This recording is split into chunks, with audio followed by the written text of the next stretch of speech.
All right, you guys, organizing your bedroom, whether it's a master bedroom, a spare bedroom, a children's bedroom, this bedroom is obviously causing you stress. So let me tell you a little bit story about the most stressful bedroom in my house.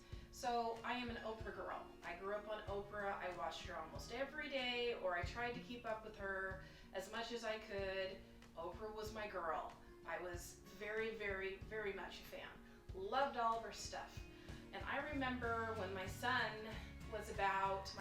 was about 6 or 7, she had this show about how your bedroom or a room in your house should rise up to meet you. And I was sucked in. I was like, yes, it should rise up to meet me. Okay, let's talk though. Oprah is an amazing, amazing human, but she doesn't have any kids. And in the perfect world, I have this room that rises to meet me. But in reality, it's like a tornado hit, and there's flying clothes and stuff and people's things in these rooms. My one specifically is my master bedroom. I constantly have to keep an eye on it to keep it clean because people are in and out of it all the time. So again, these principles that I'm going to teach you are going to work not just for a bedroom, but for a lot of things. Now, you're asking yourself, I bought all these supplies, so what am I going to do with them? Well, ding, ding, ding, here we go. So first off, again, we are clearing clutter, not organizing yet. So this box will be your keep file. I realize it's small. It's there for a reason. You, of course, will have your donate. These are no-brainers. Now, why do I have these as different colors? I have them as different colors on purpose so that I can remember that they are different, so I don't get confused in my sorting. Next one is undecided, don't know yet.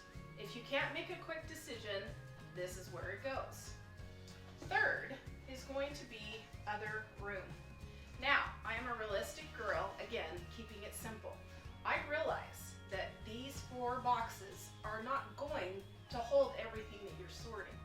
But this is the brilliance in my system about how you can do a little a day.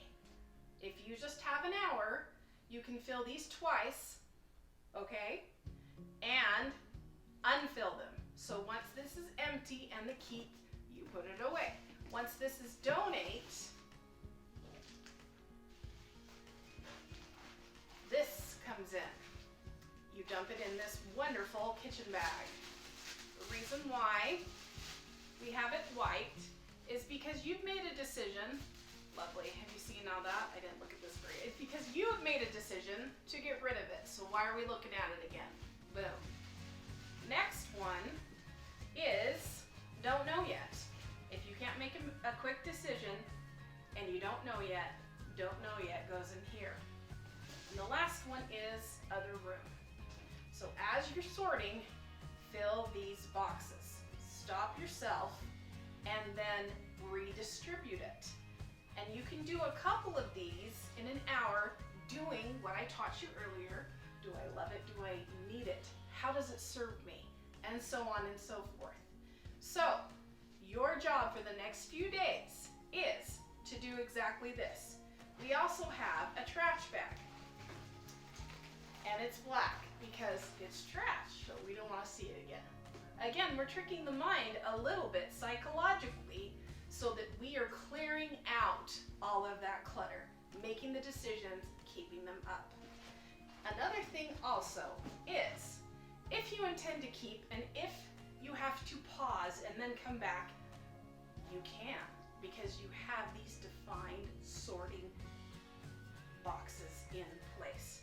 So if you have a kid yelling or a poopy diaper or anything, someone needs to go to soccer practice, you name it, you can leave it and return back to it when you can. Last one is this beautiful bag here, and this is the keep. The reason why it's clear is because you need to see everything you keep, and I'm willing to bet as you see this grow larger and larger, and these kind of not very full, then you will move some of this into here. If you have any questions, drop the questions down on this post. Again, I'm really excited for you to get through this, and off you go.